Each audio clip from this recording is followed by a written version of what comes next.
Почитувани, по само една година владење на ДПМНЕ и нивната министерка Весна Јаневска, образованието е на работ на целосен колапс. Наставниците се понижени, нивниот труд е згазен, учениците се збунети, наставните концепции несоодветни, образовниот систем девалвиран. Класична импровизација врз грбот на наставниот кадар, учениците и студентите. Со образовен речник кажано, Јаневска и ДПМНЕ заслужуваат недоволен еден. Министерката Јаневска постојано ги навредува наставниците и учениците. Наставниците се темел на образовниот процес, а денес тие се демотивирани, економски притиснати и професионално деградирани. Ја доведува во прашањето и нивната стручност, тврдејќи дека не знаат да оценуваат и дури најавува дека ќе им го земе правото на наставничките совети да го утврдуваат успехот на учениците, што е спротивно на законот. Последен во низата на скандали се изнесени факти за квалификацијското тестирање во гимназијата Ѓорѓи Димитров во Скопје и наводните лажни петки. Министерката не само што излажа, ги доведе во прашање трудот и знаењето на учениците, туку ја дискредитираше стручноста на наставниците и кредибилитетот на целиот образовен систем.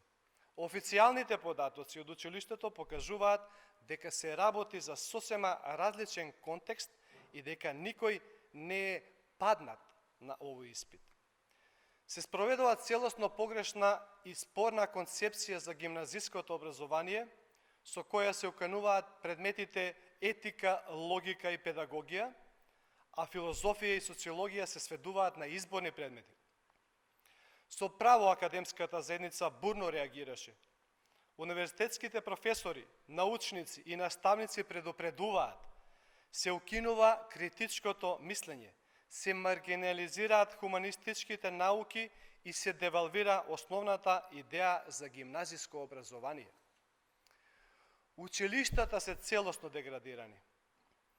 Инспекторите од Државниот просветен инспекторат се понижувани и прикажувани во јавноста како криминалци, а инспекцијските надзори се диригирани и политички.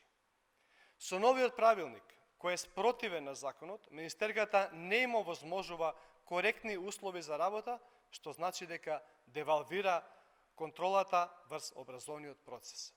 Замислете, министерката, одговарајќи на пратеничко прашање во собранието, изјави дека намерно не им ги исплаќа трошоците поврзани со нивните работни задачи.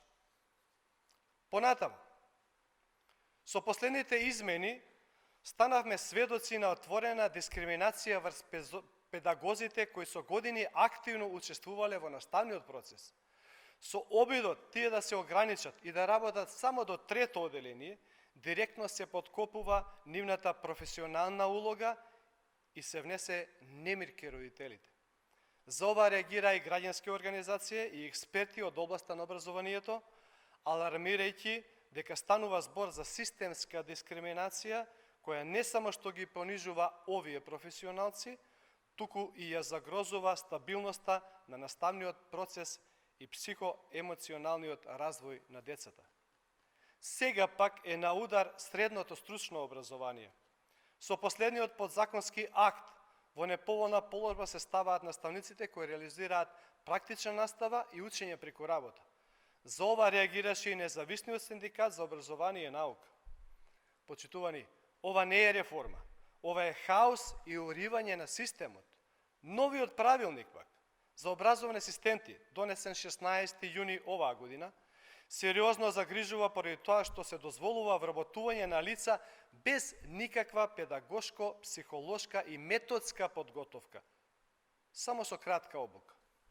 Ова е директна девалвација на оваа чувствителна и важна професија.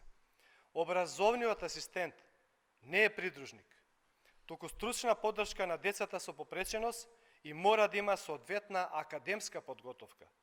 Ваквите одлуки се непромислени, нестручни и дискриминаторски.